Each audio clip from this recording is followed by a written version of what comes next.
신문이요. 돌쇠 인사 올립니다. 9월 22일 타임 깡통 열어볼까요?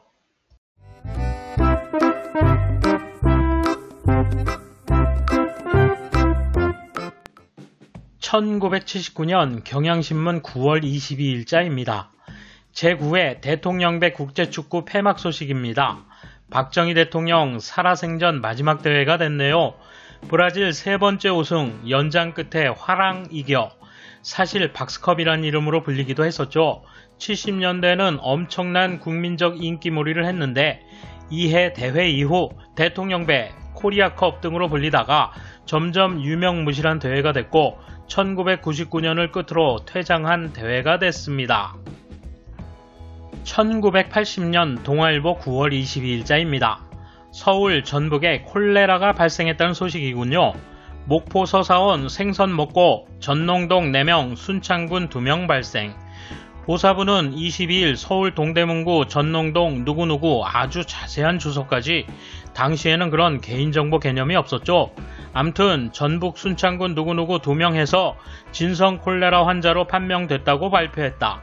이로써 전국 콜레라 환자는 처음 발생한 지역인 전남 29명, 서울 4명, 전북 2명 등 모두 35명으로 늘어났다. 안타까운 소식이었습니다.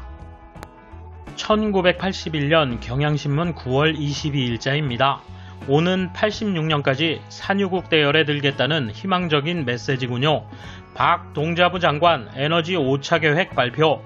정부는 내년부터 유전 개발을 본격화하여 87년까지 한일 대륙붕 공동개발구역에서 8개 구멍을 시추하기로 했으며 제4광구에서도 3개 구멍을 파고 현재 추진 중인 인도네시아의 서마두라 해역에서 84년 안으로 8개 구멍을 시추 완료할 방침이다. 당시에 국민들에게 부푼 꿈을 안겨준 그런 뉴스였습니다. 1982년 동아일보 9월 22일자입니다.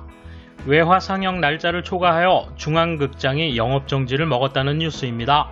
서울시는 22일 연간 165일 이상 하게 돼 있는 국산영화 상영 일수를 어기고 외화를 초과 상영한 중앙극장에 대해 영업정지 처분을 내리기로 했다. 중간에 보니까요, 지금 상영하고 있는 영화가 개인교수라고 나와 있는데 추억이 돋네요. 우리 영화가 아카데미 작품상까지 탈 줄은 그땐 꿈에도 몰랐겠죠. 1983년 경향신문입니다. 우리 기억에도 생생한 소련의 칼기 격추 사건, 소련이 격추 사실을 인정한 뒤였죠. 블랙박스를 회수하기 위한 작전 기사네요. 블랙박스를 찾기 위해 미소간의 각축이 사할린 부근 해역에서 새로운 긴장을 초래하고 있는 가운데 미 국방성은 20일 미 해군 수색선들이 블랙박스에서 나오는 규칙적인 발신음을 포착했다가 놓쳤다고 발표했다. 자세한 상황을 그림에서 이렇게 설명을 하고 있습니다. 1984년 동아일보입니다. 정말 날마다 대학에서 데모를 하던 시절이었죠. 제목이 대학의 주체는 교수, 학원폭력 절대 불어. 여기서 학원폭력이 경찰이 학생들을 잡아가는 게 아니라 학생들의 폭력적 데모를 이야기하는 겁니다. 즉 교수가 학생들 데모를 비판하는 내용이죠. 기사 볼까요? 서울대는 22일 오전 각 단과대별로 교수회의를 열고 학원 내에서 어떠한 폭력 행위도 용납할 수 없다는 내용의 결의문을 채택했다. 총장실 점거 연좌 데모한 걸 말합니다. 대학 주체가 교수라고 하는 주장이 격세지감을 느끼게 합니다. 1986년 경향신문입니다. 85년도는 일요일이라 9월 22일자 신문이 쉬었군요. 서울 아시안게임 소식이죠. 사격에서 금메달 러쉬, 차영철, 박정아, 이관왕에 오늘 하루 단숨에 모두 4개. 남자 체조는 일본 꺾고 은메달 획득. 메달 집계표가 여기 중간에 있는데요. 중공이 1등 금메달 9개, 한국 2등 금메달 4개, 일본 3등 금메달 2개, 이렇게 중간 집계가 나오고 있군요. 사진은 뛰임틀의 박종훈 선수네요. 멋집니다. 1987년 동아일보입니다. 네, 영화 제목이기도 했었죠. 1987년. 대통령 직선제가 이뤄지고 민주화의 꿈에 부풀어 있던 시절이었죠. 양김씨의 단일화 열망이 최고로 고조되었던 때입니다. 김영삼, 김대중 두 후보의 단일화에 대한 생각을 정리한 기사인데요. 두 사람이 9월 기한 내로 단일화를 매듭 짓자는 데 합의한 상태였죠. 누군가는 양보를 해야 하는 상황이었지만 결국 단일화는 이루어지지 않았죠. 지금이야 그 결과를 다 알지만 당시로서는 정말 엄청난 이슈였습니다. 1988년 경향신문입니다. 서울올림픽 한국의 첫 금메달이 바로 9월 22일에 나왔습니다. 레슬링 김영남 첫 금 땄다. 소련 선수의 극적 역전승, 김성문 오늘 금메달 도전. 대회 6일째 김영남이 서울올림픽 첫 금메달을 조국에 선사했다. 김영남은 21일 상무체육관에서 열린 레슬링 74kg급 결승전에서 노장의 투혼을 막판까지 발휘, 소련 선수에게 2대1로 역전승, 서울올림픽 개막 5일째 만에 처음으로 한국에 금메달을 바쳤다. 정말 감격적인 순간이 아닐 수 없습니다. 1989년 동아일보 기사네요. VTR 핵심 부품 단결정 국산화 성공. 키스트 등 연구팀 일본과 본격 기술 경쟁 가능. 이런 뉴스가 점점 쏟아져 나오기 시작한 시기가 이때부터였던가요? VTR 영상을 녹화 재생하는 데 필수적인 자기 헤드의 기본 소재가 한국과학기술연구원 장성도 박사팀과 금성 알프스전자 연구진에 의해 개발됐다. 이 단결정은 일본 유수 제품에 비해 잡음 특성이 거의 같은 반면 화질을 10% 높일 수 있는 것이다. 본격적인 기술 경쟁이 가능하게 됐다는 소식이었습니다. 1990년 한겨레 신문입니다. 팩스를 이제 문구점이나 복덕방 등에서도 설치할 수 있고 공중전화처럼 사용할 수 있게 됐다는 뉴스군요. 이용요금은 취급점에서 자율적으로 결정하고 요금 횡포를 막게 상한선을 도입한다는 내용입니다. 사진에 보이는 팩스가 완전 구식 프린트 시스템입니다. 양쪽에 구멍이 뚫린 도트 프린터군요. 기사 내용에 보면 발신자는 공중 팩시밀리 취급점에서 문서 위쪽에 수신자의 이름과 주소, 발신자의 전화번호를 적어 수신자의 관할 전화국 팩시밀리로 전송하면 된다. 이렇게 써있네요. 배달 요금이 500원이라는데요. 그때 500원이면 비싸네요. 1992년 경향신문입니다. 91년도 이 날짜는 휴관이었군요.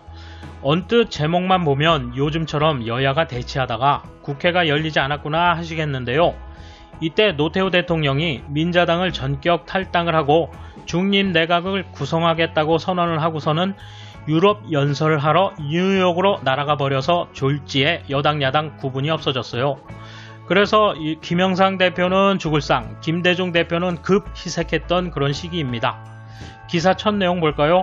노태우 대통령의 민자당 탈당과 중립내각 구성 결단에 이어 민주당이 21일 무조건 국회 정상화 방침을 천명하고 나섬으로써 지방자치단체장 선거 문제로 장기간 표류해온 전국은 급속히 정상체제로 전환될 전망이다.